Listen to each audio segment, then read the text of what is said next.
Find the common factors of the given terms. आपके पास 8 question हैं, सभी क्वेश्चनों के आपने कॉमन फैक्टर निकाले हैं। सबसे पहले करते हैं फर्स्ट पार्ट। 12x और आपके पास 36 दो वैल्यू दी गई हैं, इन दोनों में से आपने कॉमन फैक्टर ढूंढना है।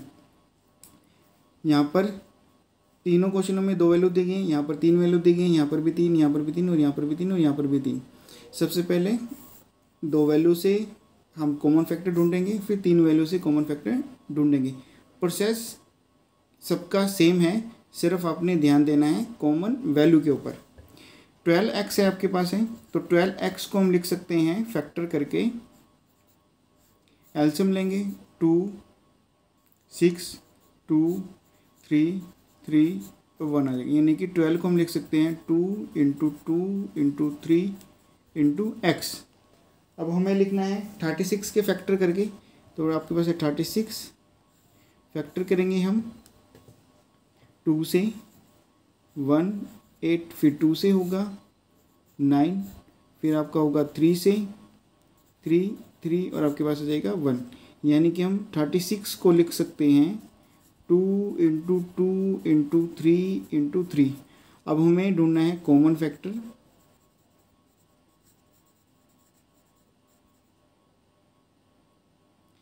तो आपके पास जो कॉमन वैल्यू आपने वो लिख देनी है, आपका कॉमन फैक्टर आ जाएगा। जैसे आपके पास यहाँ पर भी 2 है और यहाँ पर भी 2 है, यहाँ पर भी 2 है, यहाँ पर भी 2 है, यहाँ पर भी 2 है, यहाँ पर भी 2 है। यानी कि पास कॉमन वैल्यू आ रही है आपके पास 2 2 और 3, 2 2 और 3, तो 12 आपके पास हो जाएगा आंसर।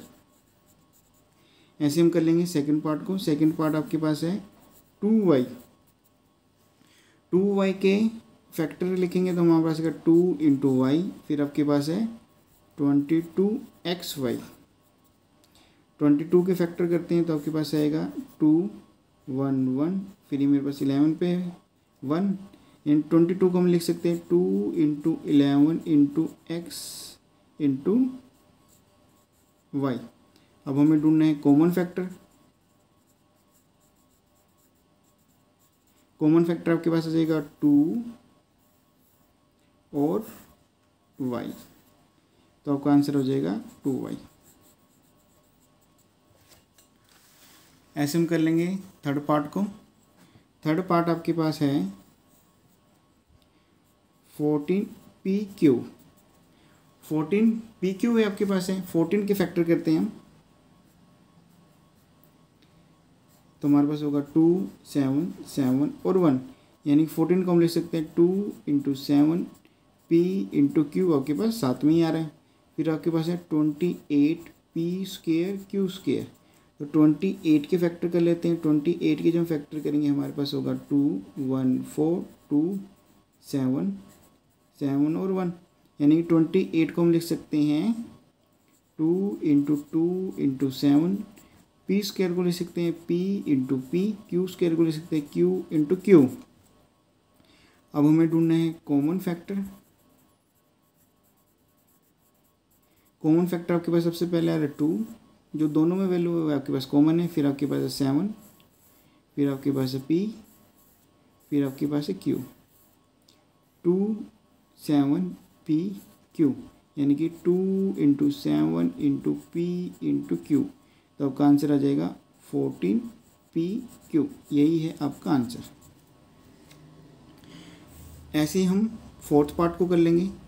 फोर्थ पार्ट आपके पास है 2x को हम लिख सकते हैं 2 × x, फिर आपके पास 3x² है, हम लिख सकते हैं 3 × x × x, फिर आपके पास 4 है 2 × 2। आपने ढूंढना कॉमन फैक्टर।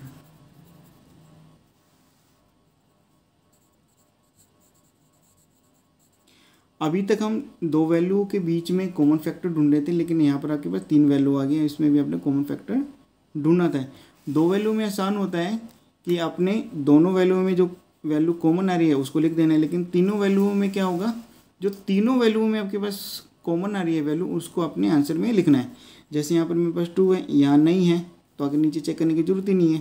फिर मेरे पास x है, यहाँ नहीं है। आपने देखा है कि टू मेरे पास फर्स्ट और थर्ड वैल्यू में है, एक्स मेरे पास फर्स्ट टू वैल्यू के अंदर है, तो हम उसका कॉमन फैक्टर क्या लिखेंगे?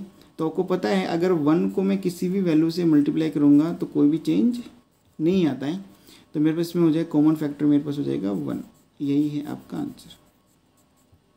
बच्चे क्या गलती करते हैं, वह जीरो लिख देते हैं। अगर मैं जीरो लिख दूंगा, जीरो को किसी भी वैल्यू से मल्टीप्लाई करूँगा तो ये पूरी वैल्यू जीरो हो जाएगी, तो आपका आंसर होगा 1। आपने ध्यान रखना है, नोट में यहाँ आप लिख सकते हो जीरो, जिससे आपके पास याद रहेगा कि इसका आंसर जीरो नहीं क्या होता है 1 आता है, क्योंकि 1 को किसी वैल्यू से मल्टीप्लाई करेंगे तो वो चेंज नहीं होती। अगर जीरो को करेंगे तो पूरी वैल्यू जीरो हो जाएगी, तो अपने नोट में यहाँ पर लिख देना है जीरो। फिर चलते हैं हम नेक्स्ट पार्ट के ऊपर। नेक्स्ट पार्ट आपके पास है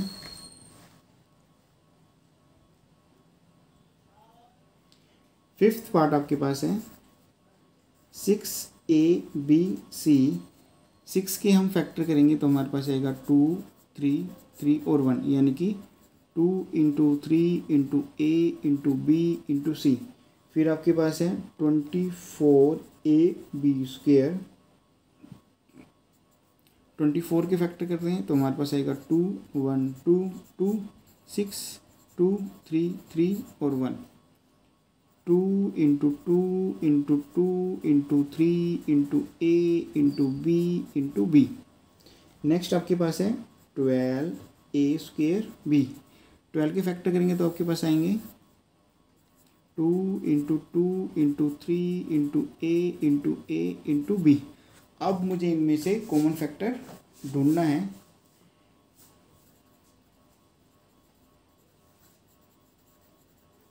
तो सबसे पहले आपके पास आ रहा है 2, 2, 2, फिर आपके पास आ रहा है 3, 3 और 3, फिर आपके पास आ रहा है A, फिर आपके पास आ रहा है B और B।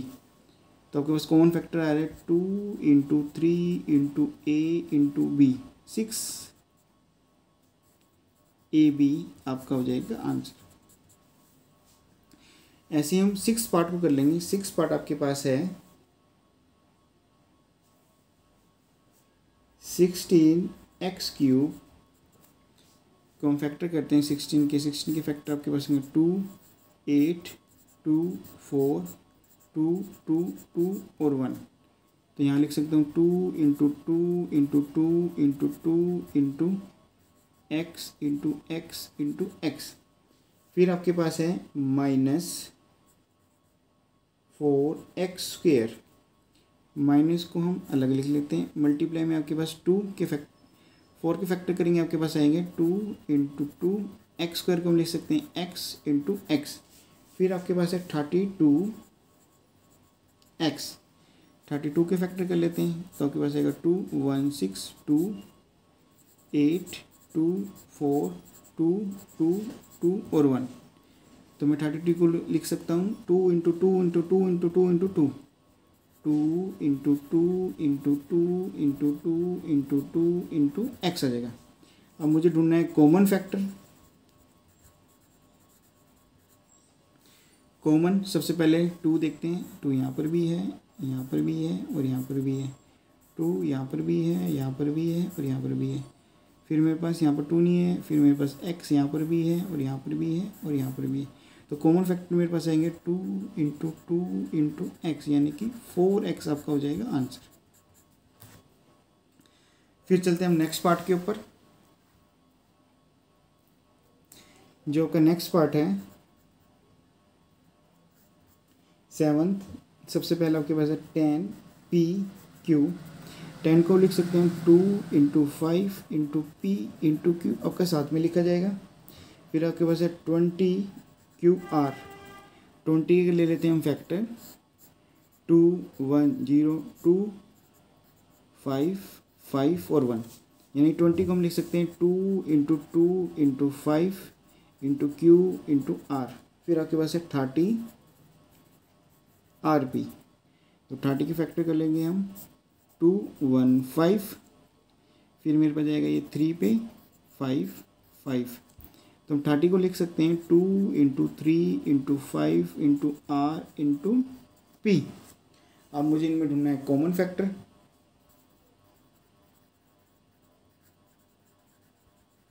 कॉमन फैक्टर आपके पास हो जाएगा 2 2 और 2 5 5 5। पी यहाँ पर है लेकिन यहाँ पर नहीं है, क्यों? इन दोनों में इसमें नहीं है, यानी कि मेरे पास सिर्फ आ जाएगा आंसर 2 × 5, 10 आपके पास हो जाएगा आंसर। फिर हम चलते हैं नेक्स्ट पार्ट के ऊपर, आपका है 8th पार्ट। 8 पार्ट में सबसे पहले वैल्यू आ गया 3x² y³।